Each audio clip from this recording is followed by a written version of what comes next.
नमस्कार, ये आकाशवाणी चंडीगढ़ है। अब आप रतिका से प्रादेशिक समाचार सुनिए।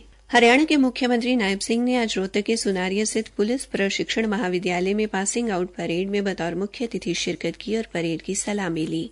इस अवसर पर मुख्यमंत्री ने प्रशिक्षण पाठ्यक्रम में प्रथम रहने वाले सिपाही नरविंद्र कुमार, द्वितीय रहने वाले सिपाही वकील कुमार और तृतीय स्थान हासिल करने वाले सिपाही जगबीर सिंह को सम्मानित भी किया। हमारे संवाददाता ने बताया है कि बुनियादी प्रशिक्षण पाठ्यक्रम के बाद आज 1265 जवान हरियाणा पुलिस में शामिल हो गए। इन जवानों को कर्तव्य निष्ठा की शपथ दिलाई गई। इनमें से 765 जवानों ने पुलिस प्रशिक्षण महाविद्यालय सुनारिया और 500 जवानों ने पुलिस प्रशिक्षण केंद्र मधुबन में प्रशिक्षण हासिल किया है।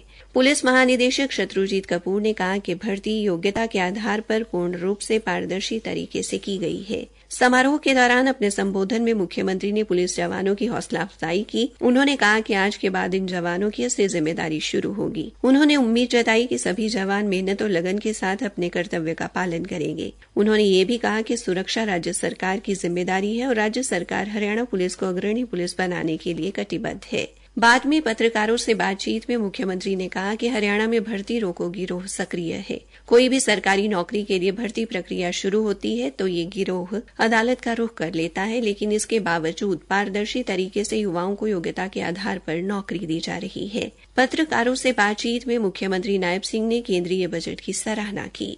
माननीय प्रधानमंत्री श्री नरेंद्र मोदी जी के नेतृत्व वाली एनडीए सरकार के तीसरे कार्यकाल का यह पहला बजट गरीबों, महिलाओं, किसानों व युवाओं की आशाओं और आकांक्षाओं को फलीभूत करने वाला बजट है। मुझे पूर्ण विश्वास है कि यह बजट विकसित भारत के निर्माण में एक नया अध्याय लिखेगा। बाकी समाचार इस अंतराल के बाद।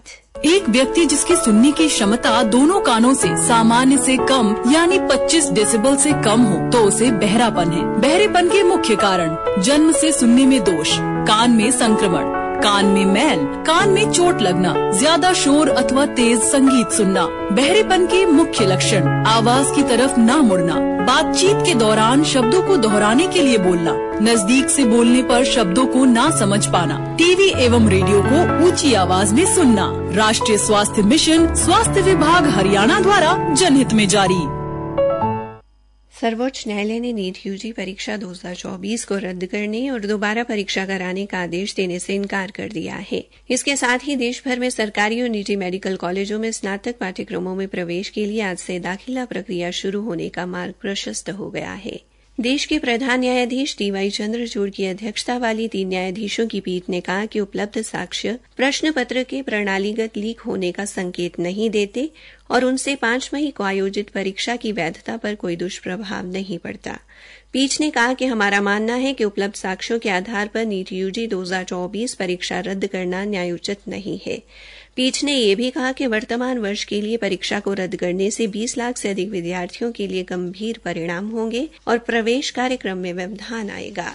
केंद्रीय शिक्षा मंत्री धर्मेंद्र प्रधान ने नीट मुद्दे पर सर्वोच्च न्यायालय के फैसले का स्वागत किया है और कहा है कि अंत में सत्य सामने आया है। शीर्ष न्यायालय के फैसले पर मीडिया को संबोधित करते हुए श्री प्रधान ने कहा कि नरेंद्र मोदी सरकार पारदर्शी, हेराफेरी मुक्त और शून्य त्रुटि वाली परीक्षा प्रणाली के प्रति वचनबद्ध है। उन्होंने कहा कि सरकार राष्ट्रीय परीक्षा एजेंसी को दोषमुक्त संगठन बनाने के प्रति भी समर्पित है।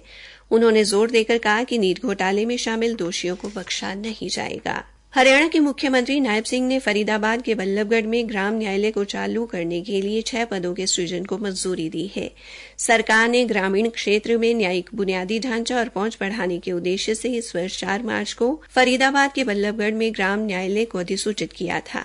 सरकारी प्रवक्ता ने बताया कि हरियाणा सिविल सेवा नियम 2016 के अनुसार स्वीकृत पदों में stenographer grade 2, reader grade 3, stenographer grade 3, चपरासी और एक अतिरिक्त चपरासी का पद शामिल है। इसी के साथ ये समाचार बुलेटिन समाप्त हुआ।